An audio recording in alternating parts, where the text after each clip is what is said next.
জিব্রাকে বলছে দুনিয়ার স্বাদ গ্রহণ করে যত কিছু করে শয়তান করে তাহলে কি আমরা কি দুনিয়ার যত স্বাদ গ্রহণ করতেছি প্রবঞ্চনায় বইরা করতেছি? আপনি যে দুনিয়ার যে কিছু করতেছেন শয়তানের প্রবঞ্চনা কইরা আপনি করতেছেন কথা কি এইটার মধ্যে হইছে? আমি বলতেছি খাওয়া দাওয়া থেকে আপনি সমস্ত কিছু করেছেন যে আমরা যা কিছু করতেছি জীব দ্বারা এগুলি শয়তান মানে শয়তান এই জীবের সাথে সংযোগ। হ্যাঁ, আপনি বলছেন নাম আছে আপনি সর্বপ্রথম এখানে বসেছেন কোরআন তেলাওয়াতের কথা বলছেন। কোরআনে আপনি বলছেন যে জীব দিয়ে যে কোরআন তেলাওয়াত করে এই মূলত সব কিছুতে আপনার এমন একটা ফেস মানে আমার মাথায় তাহলে তো আমার দেখা যেতেছে শয়তানই আমাদেরকে এই জিব্বা দিয়ে সব কিছু করাইতেছে। নামাজও করাইতেছে শয়তানে, তারপরে দেখা গেছে কি ভালো কথা হইতে খারাপ কথা সব কিছু শয়তানে করাইতেছে। তাহলে আল্লাহ একথা বলছেন যে শয়তান এবং আল্লাহ সমপরিমাণ ক্ষমতার অধিকারী। শয়তান আল্লাহর যতটুকু ক্ষমতা শয়তানের অতটুকু ক্ষমতা আমি বলছিলাম। এটা কি কোনো মানুষ এরকম ধরনের মানে কথা বলতে পারে? আমার তো দৃষ্টিতে আপনি দৃষ্টিতে ধরে না কথা, আপনি আমার সবগুলো বুঝছেন শুনছেন না না আপনার সমস্ত কথা আমি বুঝছি। শুনছেন তো? তা আমি কি বলছি, খোদা এমন একটা ক্ষমতা তারে দিছে যেমন আল্লাহর সম ক্ষমতা, কিন্তু আল্লাহর উপরে তো কোনো ক্ষমতা নাই। কথাটা বলা হয়েছে না? আল্লাহর সমস্ত কোনো ক্ষমতা নাই। আল্লাহর উপরে ক্ষমতা না থাকে তাহলে ওনার এত ক্ষমতা দিল কে? আমি বলছি আপনি আল্লাহর সম বলেন কেন? কথা হয়েছে ওইখানে শয়তানকে শয়তানের জায়গায় রাখেন। শয়তানকে আপনি শয়তানের জায়গায় রাখেন, আপনি শয়তানকে দেখলেন আপনি আলাদা রাখেন। আরেকটু কথা বলি, আপনি বলতেছেন যে শয়তানকে ক্ষমতা দিল কে? ঠিক আছে না? শয়তানের আগে তো শয়তান আসছিল না, এই বুদ্ধিও ছিল না, তাহলে শয়তানের মধ্যে এই অসুস্থতা আসলো কোথা থেকে?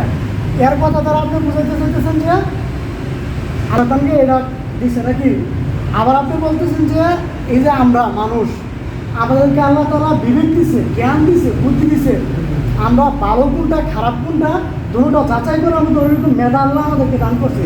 যে আল্লাহ আপনারা আমাদের এই মেধা দান করতেছে, এই আল্লাহ কি ফেরেশতাদের ভিতরে শয়তানকে এই মেধা দান করে নাই? ভালো এবং খারাপের মেধা দান করে নাই? তাহলে ভালো এবং খারাপের মেধা যদি দান করে দেয়, সে নিজে থেকে বাচ্চা খারাপটা নিছে, সে নিজের থেকে বাচ্চা শয়তান হয়েছে। কখনো আল্লাহ তাকে শয়তান বানায় নাই। আল্লাহ তাকে মেধা দিছে, জ্ঞান দিছে সপরিমাণে, আল্লাহ তাকে ভালো এবং মন্দ সব কিছু বোঝার ক্ষমতা দিয়েছে, কিন্তু সে কি করছে? সে নিজেকে নিজে ইবলিস হিসেবে গ্রহণ করে নিছে, সে খারাপটা নিজে বাচ্চা নিছে। হ্যাঁ, সে নিজে ওই আল্লাহ তাকে দিছে সমপরিমাণ জ্ঞান, তাকে এলেন দিছে এবং কি সমস্ত ফেরেশতা সত্তায় বানাইছে, তারপরেও সে কি জন্য শয়তান হয়েছে? আল্লাহ তাআলা উভয় দুটোই তার মধ্যে দান করছে। সে ইচ্ছা করলে খারাপ হইতে পারবে, ভালো হইতে পারবে। যেমন আপনাকে আমার সমপরিমাণ ফেরেশতাদেরকে দেওয়া হয়েছে, ওইখান থেকে ওই কি আজাজিল সে নিজে কি করলো? খারাপটাকে গ্রহণ করে নিল। এটার জন্য আপনি বারবার এইভাবে বলতেছেন যে এর আগে তো শয়তান আসিল না, এই ওসওয়াসাটা কেনা দিল বারবার। এর কথার দ্বারা আপনি এটা কী করলেন? যে আল্লাহর উপরে দুষ্টা দিয়ে দিলেন, যে আল্লাহ তাকে এই খারাপটা আল্লাহ বানাইছে। এটা কেমন ধরনের কথা? সব ওই আল্লাহর সৃষ্টি। শোনেন, সব আল্লাহর সৃষ্টি। যে জায়গায় দর্শেন আমার কথাগুলো তো আমার যে আমি যে কথাগুলো বলছি আপনি একজন আলেম মানুষ, আপনি যে কথাগুলো আমি যে কথাগুলো বলতেছি আপনি ওই কথাটা কতটুকু বুঝতে পারছেন? আপনি ওই দিকে বুঝতে পারেন না, আপনি একদিকে বুঝছেন না, বুঝছেন আপনি একদিকে এনে বুঝছেন। এই যে আমাদের আমি যে কইলাম শয়তানরা আটকে দিয়েছেন, সমস্ত জিব্বা কিছু শয়তান দিয়ে করাইতেছে। কারে দিয়ে করায়? সমস্ত ফেরেশতারে যে আল্লাহ বললো যে তোমরা সেজদা করো, একমাত্র ওয়ানলি ইবলিসই তো করে নাই। তো আমি যদি তাকে এই বুদ্ধি দিল কেন?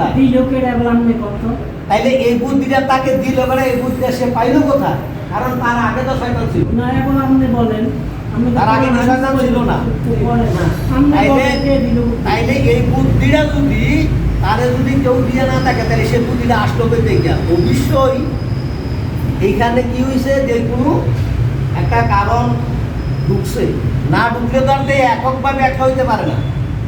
হয়তো সে যে অহংকারী করে এই জন্য কোরআনের আরেকটা বলছি যে বুদ্ধি সব দিছে, তাহলে হেরো তো নিয়ে বুদ্ধি দিছে, তাহলে দেয়াতে সব কিছু দিছে।